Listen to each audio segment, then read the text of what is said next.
The North Atlantic, early 1943. The sea was black, angry, and alive. Sheets of rain slashed against the conning towers of German U-boats as they rose and fell on the heaving swells. The submarine crews strained their eyes through periscopes, hunting for silhouettes, the tall mass of another Allied convoy. But on this night, what they saw made no sense. Far beyond the reach of any escort screen, an American cargo ship steamed alone through the storm, its navigation lights dim, its engines pulsing like a steady heartbeat in the darkness. No destroyers, no corvettes, no aircraft circling overhead.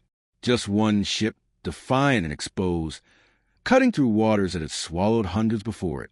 To the Germans, it was madness. For years, they had ruled this ocean with torpedoes and stealth.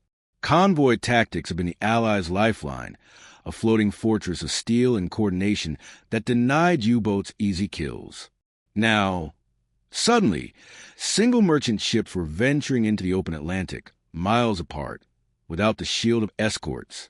It looked suicidal, yet somehow these ships often made it through. The wolf packs began to question what had changed. Commanders like Jürgen Essen and Eric Topp noted in their patrol logs an unsettling pattern. Isolated American vessels evading detection, surviving engagements, or vanishing from radar before U-boats could line up a shot. Something invisible was at work beneath the waves.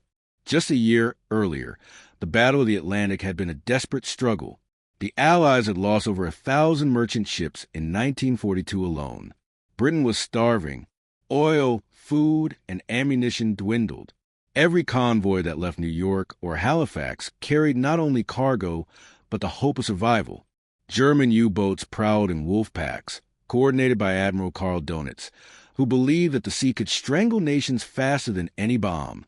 His U-boats struck with precision, sinking ships faster than American shipyards could build them. At its peak, a single night could see 5 or 6 freighters sent to the bottom, flames spreading across the waves. The Atlantic was a graveyard, and Donitz believed he was winning. But then, the tide began to turn. Quietly, almost imperceptibly at first. The Americans had learned fast. Shipyards in Brooklyn, Baltimore, and Portland were building Liberty ships faster than submarines could sink them. Each new hull rolled off the slipways in mere weeks. The Germans called them ghost ships, appearing endlessly, faster than destruction could keep pace. Yet even that didn't explain the mystery of the unescorted freighters now threading through danger alone. U-boat captains began to record sightings where none should exist. A lone ship appearing on sonar, then vanishing. A radar echo flickering once, then gone. When torpedoes were fired, they missed. When surfacing for the kill, the prey was nowhere to be seen. By spring 1943, Donitz's network of listening stations along the French coast began intercepting strange American radio signals. At first, the analysts assumed they were navigational chatter, ship-to-ship coordinates, routine transmissions. But the patterns were inconsistent. Short bursts, then silence. The Germans suspected new encryption or perhaps radar beacons. Still, no clear explanation emerged. All they knew was that American cargo ships were behaving differently, sailing with uncanny awareness of danger zones, threading through U-boat patrol lines as if guided by unseen hands. Meanwhile, at sea, German crews grew frustrated. Depth charge attacks were now more accurate. Allied aircraft appeared suddenly over unsafe hunting grounds. And still, these lone cargo ships continued to sail, slow, stubborn, and unstoppable. In the cramped quarters of U-boats, the talk turned superstitious. Some claimed the Americans had found a way to see through the fog. Others believed the cargo ships carried secret weaponry, something that could jam radar or disrupt torpedo guidance. Commanders grew wary. They began to hesitate before surfacing to fire. That hesitation, a few seconds of doubt, was fatal. Across the Atlantic, in Washington and London, planners understood the psychological power of those doubts. Intelligence officers fed false reports into German communication channels, hinting at new Allied detection devices. The deception worked. Many U-boat captains began changing their routes, burning extra fuel to avoid phantom threats. Donitz, realizing the shift, issued frantic orders to maintain aggression. but the sea no longer belonged to him. The hunter was becoming the hunted. Still, to the men inside those U-boats, it was a mystery beyond tactics or morale. They were trained to trust mathematics, torpedo angles, speed, depth, bearing. Yet, again and again, those calculations failed. Convoy HX 229, March 1943. 40 merchant ships heavily escorted. The Germans struck hard, sinking 12. But just a week later, they intercepted single American freighters on the same route. They fired. They missed. When they returned to periscope depth, they saw nothing but foam and horizon. Reports trickled back to Loria and St. Nazaire of invisible countermeasures. Donis dismissed the rumors, but privately he was concerned. He ordered more surface patrols, more reconnaissance flights, desperate to understand what the Americans were doing. The answer, when it came, would not be found in a weapon, but in a network. Quietly, beneath the bureaucratic layers of the U.S. Navy, a revolution had begun. The Office of Research and Development, under the guidance of scientists like Vannevar Bush, had been linking coastal radar, radio navigation, and encrypted communications into a single coordinated system. It was primitive by modern standards, but to 1943 eyes, it was near magic. Cargo ships could now receive navigation updates in real time. Coastal aircraft tracked U-boat movements and relayed warnings ahead. The result was coordination without convoys, a system that allowed even lone ships to slip through gaps between the hunters. The Germans couldn't yet see this invisible web. All they knew was that something impossible was happening.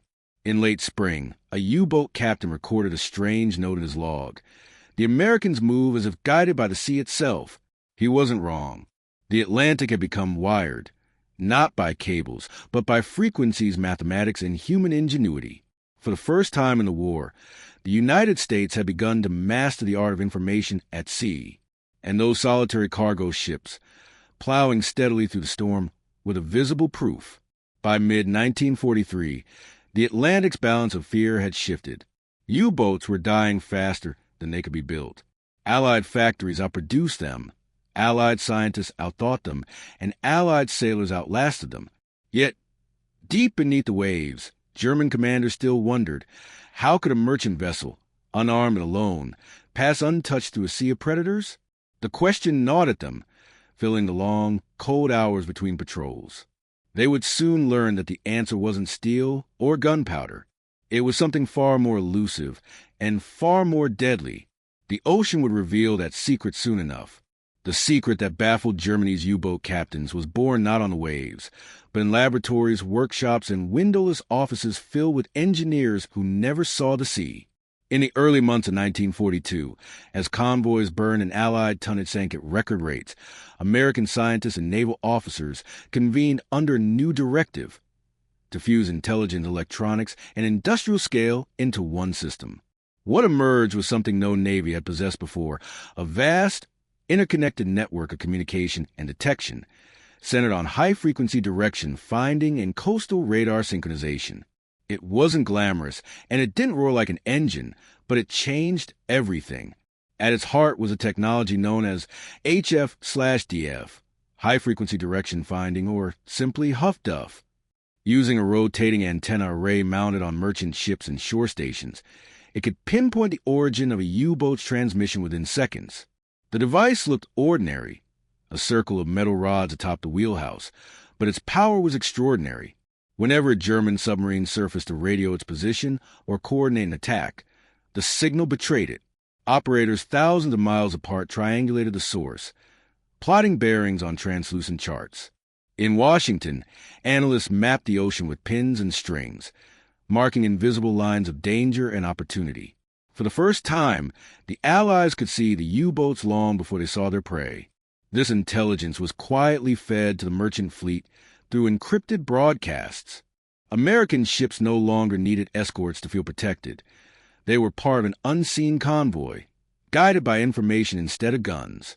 Each vessel carried compact HF/DF receivers and updated navigation charts transmitted via shortwave bursts. When a U-boat patrol line shifted, the cargo ships altered course hours in advance. To the Germans, it looked like luck. To the Americans, It was mathematics and coordination executed with mechanical precision. Behind the hardware stood a vast industrial effort. The General Electric Company manufactured the first reliable shipborne radar sets capable of detecting surface submarines at 5 miles. RCA and Motorola improved the clarity of HF/DF signals, refining filters to isolate submarine transmissions amid the static of storms and distance. Every innovation reduced uncertainty. Each saved ton of cargo meant more steel, more tanks, more bombs reaching Europe. In the language of logistics, information had become armor, but technology alone wasn't the full story. The United States had mastered another form of warfare, one of scale and substitution. Liberty ships, built in 27 assembly line shipyards across the country, were designed to be expendable yet unstoppable.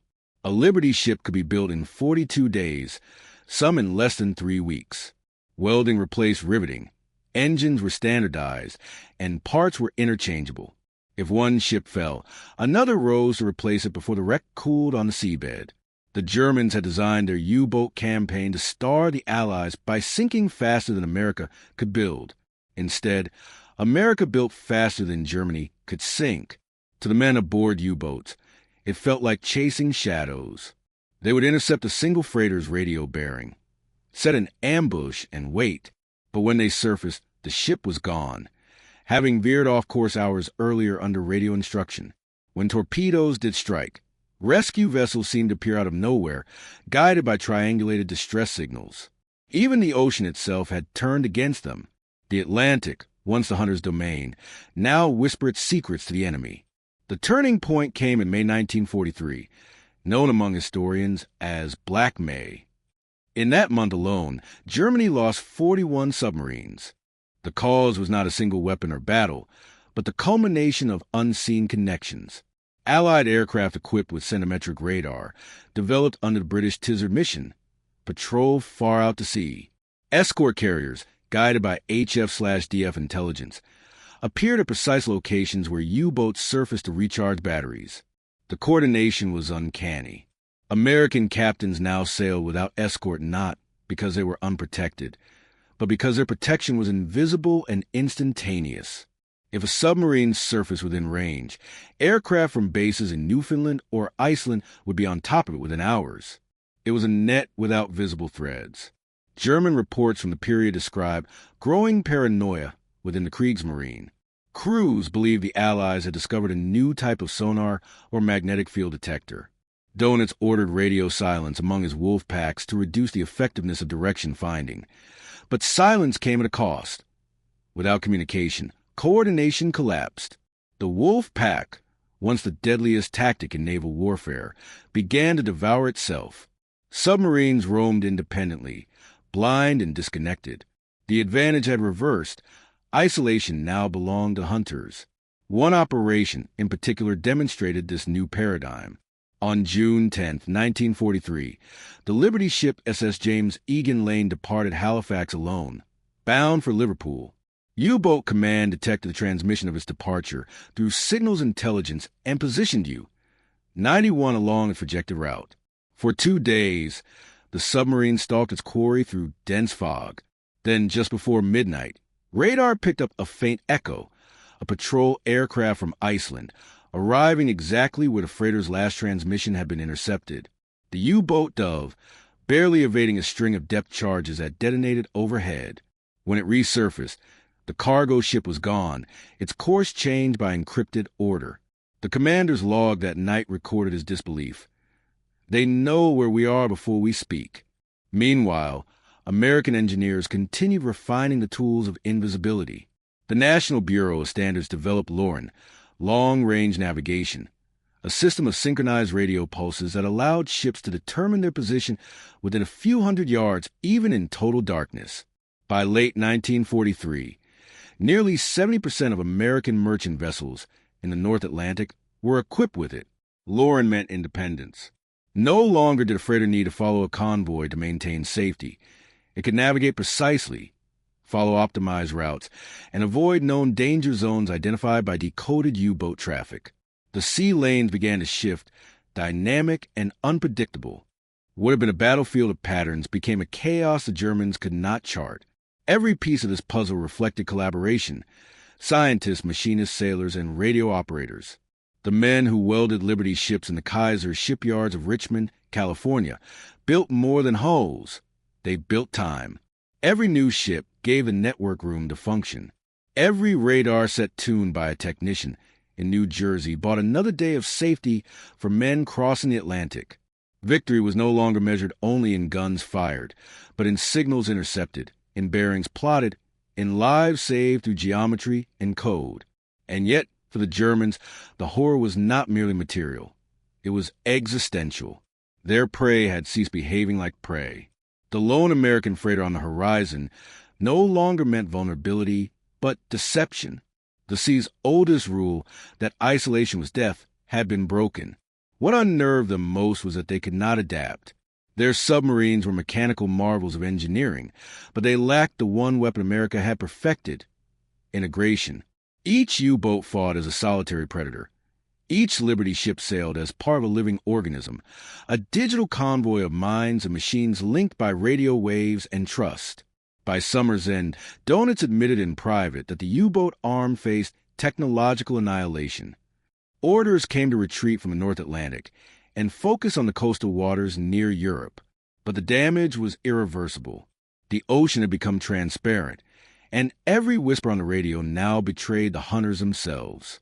The American merchantman that once symbolized fragility now represented a triumph of innovation, proof that in modern warfare, knowledge moves faster than steel. The Germans had watched, disbelieving, as ships sailed alone and survived. Now they understood. They had been sailing through an ocean that listened, calculated, and struck back before they even fired. The final reckoning would come soon, and with it, the collapse of the U-boat dream. By the summer of 1944, the Battle of the Atlantic had transformed beyond recognition. What began as a desperate struggle for survival had become an exhibition of mastery. Not a brute force, but a synchronization. The German U-boat fleet, once feared as the dark wolves of the sea, now found itself hunted, exposed, and slowly erased. For every submarine that surfaced, 3 more never returned. Command posts along the French coast grew quiet. The radio messages that once filled the airwaves with coded menace now arrived sporadically, often in distress. The Reich's most elite crews were dying, not from lack of courage, but from obsolescence. The invisible network that shielded America's merchant fleet had reached full maturity. Dozens of HF/DF stations now lined the Atlantic coast from Newfoundland to Florida. British and Canadian listening posts extended the chain across to Ireland and Scotland, closing the transatlantic loop. Each station operated independently but contributed data to a shared map, a living portrait of the ocean's heartbeat. A single U-boat radio ping could be triangulated in seconds, its position plotted within a few miles. Merchant ships, even those sailing alone, now existed within this web of awareness. To the Germans, they still looked like solitary targets. In truth, every vessel was part of a vast, unseen fleet. The impact rippled far beyond the battlefield. In shipyards, morale soared. Welders and engineers who once feared that every ship they built would be sunk before making a difference began to believe in invincibility. "We're building ghosts," one worker in the Oregon shipyard said proudly, "and they always come home." That pride carried into the war effort as a whole. America's industrial miracle had turned into something spiritual, a confidence that human ingenuity could overcome any terror of the deep. For the first time, the Atlantic crossing became not a gamble, but a guarantee. Across the ocean, German morale shattered. Crews spoke of unseen forces guiding Allied ships, of aircraft appearing from the clouds without warning, of convoys they could no longer find. Many believed they were being betrayed by their own intelligence networks. Donuts, who had built his strategy around coordination and discipline, now faced the irony of his own doctrine. The Allies had perfected the very communication system he had envisioned, but on a scale beyond imagination. When interrogations of captured U-boat officers began in late 1944, a recurring phrase appeared in their transcripts. It was as if they knew. The terror of not understanding was worse than the defeat itself. The strategic consequences were enormous. With the Atlantic safe, the Allies unleashed a torrent of supplies into Britain, tanks, fuel, trucks, aircraft, and food in unimaginable quantities. The invasion of Normandy would have been impossible without it. Between January and June 1944, over 22 million tons of cargo crossed the Atlantic. Not one of those convoys was seriously threatened. The Americans had turned a once lethal ocean into a logistical highway. Even the German High Command, reading decrypted situation reports, realized the truth. The U-boat campaign, designed to strangle Britain, had been strangled instead. Yet victory carried a human cost often overlooked in the triumph. Thousands of sailors still vanished into the sea, torpedoed in the final desperate months as Germany fought on with fading hope. In freezing waters, men clung to wreckage as aircraft circled overhead. Rescue ships arrived faster than ever before, guided by triangulated signals, but not always fast enough. Survivors later spoke of the eerie contrast. The same technology that had made them safe could not always save them once the ocean opened beneath their feet. Even in victory, the Atlantic demanded tribute. After Germany's surrender in May 1945, Allied analysts swarmed over captured U-boat bases. They found stacks of intercepted radio logs, hand-drawn maps of Allied shipping routes, and desperate notes scribbled by commanders trying to explain their failures. Many were shocked to discover how little the Germans had understood. They had suspected radar, sonar, or magnetic fields, but never imagined that their own radio transmissions had betrayed them. The realization was devastating. The myth of the invincible submarine dissolved overnight. One officer reportedly said, "We were defeated not by ships, but by signals." In Washington and London, planners wasted no time drawing lessons. The invisible convoy concept became the foundation for a new military philosophy, one that would dominate the next century. The U.S. Navy began integrating radar, sonar, and radio into a single coordinated system known as CIC, the Combat Information Center. What had protected Liberty ships in the Atlantic now guided carrier fleets across the Pacific. When the Cold War dawned, the principles born in those stormy crossings evolved into something far greater: global surveillance, satellite communication, and network-centric warfare. The first sparks of the information age had flickered among the waves of the North Atlantic. The psychological transformation was equally profound. The war had proven that courage alone was not enough. It had to be guided by knowledge. Sailors who once trusted instinct now trusted instruments. Commanders who once feared isolation now relied on the invisible thread connecting every ship and every man. It was a new kind of faith, built not on superstition, but on signal strength and mathematics. The sea, long considered untamable, had been mapped and mastered through logic. Humanity had found a way to think faster than the ocean could kill. For the Germans who survived, the defeat carried bitter lessons. Doan had spent his post-war years studying how his submarines had been undone. He concluded that the Allied advantage lay not in individual machines, but in organization, the integration of research, production, and communication. It was a quiet acknowledgement that war had entered a new era. The future will belong not to the side with the most ships, but to the side with the most connections. In shipyards across America, production slowed as peace returned. The welders went home, the sirens fell silent, and the slipways emptied. Many of the Liberty ships that had once defied U-boats were sold or scrapped. Their steel melted down for peacetime industries. Yet their legacy endured. Each had been a node in the first great digital web, an ocean-wide experiment in real-time coordination. Without fanfare, the blueprint for the modern world had been written in their wakes.